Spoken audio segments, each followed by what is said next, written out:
उत्तराखंड विधानसभा का बजट सत्र आगामी 26 फरवरी से शुरू हो रहा है। सत्र को लेकर प्रदेश के वित्त एवं संसदीय कार्य मंत्री प्रेमचंद अग्रवाल ने कहा कि पीएम मोदी के 4 विजन को लेकर बजट को प्रमुखता दी जाएगी, जिसमें महिलाओं, युवाओं, गरीबों और अन्नदाताओं को फोकस करेंगे। सबका साथ, सबका विकास, सबका विश्वास, सबका प्रयास के तहत जो भी अच्छे प्रावधान होंगे हम करेंगे। प्रदेश के वित्त मंत्री प्रेमचंद अग्रवाल ने विपक्ष पर हमला बोलते हुए कहा कि कांग्रेस का जो भी स्वभाव है, जो प्रवृत्ति है, वह भ्रामक प्रचार की रही है। आज कांग्रेस के पास कोई मुद्दा नहीं है और जनता का कोई मुद्दा उठाने की स्थिति में कांग्रेस भी नहीं है। उन्होंने कहा कि कांग्रेस को गैरसैंण का मुद्दा उठाने का अधिकार नहीं है और कांग्रेस कभी भी गैरसैंण को लेकर गंभीर नहीं रही है। उन्होंने कहा कि गैरसैंण को बीजेपी ने ग्रीष्मकालीन राजधानी घोषित किया है।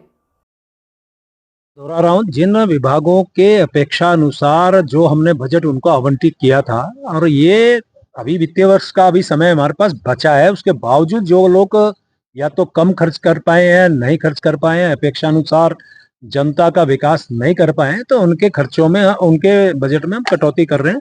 स्वाभाविक रूप से जो विभाग है उनसे अपेक्षा की जाती है कि जो बजट उनको आवंटित हो तो वो जनता के लिए उसमें खर्चा उनको करना चाहिए। खर्च नहीं किया तो क्या भविष्य में कंटीजेंसी तो नहीं दे देंगे? नहीं, देखिए, कंटीजेंसी तो हम तब देते हैं कि यदि माना हमें पहली प्राथमिकता जनता के विकास की है और विकास के बीच में वित्त आड़े नहीं आता है। हम बजट इसलिए तो देते हैं कि आप विकास करिए, और माना बीच में यदि आपको आवश्यकता पड़ी तो ये भी तो आप समझिए कि आपके पास जो बजट हमने दिया था उसको आपने खर्च किया, तब हम आपको कंटीजेंसी दे रहे हैं। तो यही तो हम आपसे चाह रहे हैं कि आप अपना बजट खर्च करिए, और यदि आपका धन कम हमने दिया उसके बाद आप कंटीजेंसी ले रहे हैं, या आपने पूरा खर्च किया फिर आप कंटीजेंसी ले रहे हैं, का मतलब आप अपेक्षा अनुसार खर्च कर रहे हैं। यही तो हम चाह रहे हैं। कितना बड़ा बजट लेके आ रही है? हम पहले से बड़ा बजट देंगे। देखिए, विपक्ष में मुख्य रूप से कांग्रेस का जो स्वभाव है, जो प्रकृति है उसकी, जो उनकी प्रवृत्ति है, वो भ्रामक प्रचार की रही है।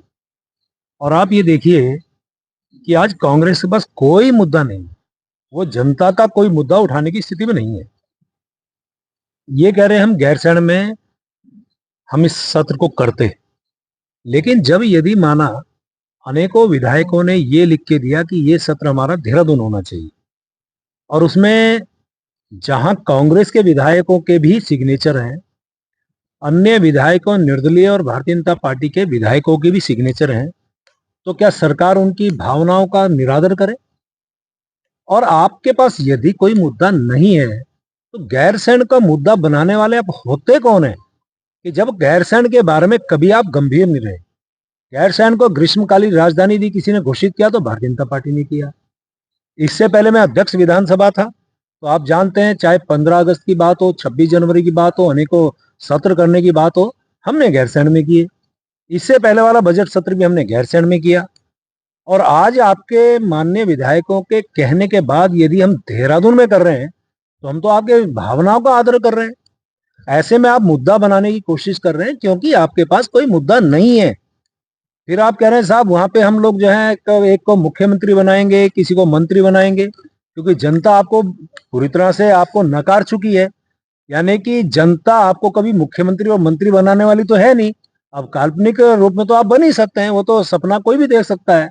तो इस प्रकार का सपना यदि कांग्रेस ये देख के कि साहब वो मुख्यमंत्री बना रहे हैं, किसी को मंत्री बना रहे हैं, किसी को वित्त मंत्री बना रहे हैं, तो ये उन्हीं को मुबारक है। और इसी प्रकार की जिंदगी उनकी अब कटने वाली है, क्योंकि जनता अब सिर्फ और सिर्फ भारतीय जनता पार्टी और इनके कार्य पे विश्वास करती है। माने मोदी जी पे विश्वास कर रही है, माने धामी जी पे विश्वास कर रही है। ऐसे में वो काल्पनिक मुख्यमंत्री बन के यदि खुश रहना चाहें तो उनको ये खुशी मुबारक हो।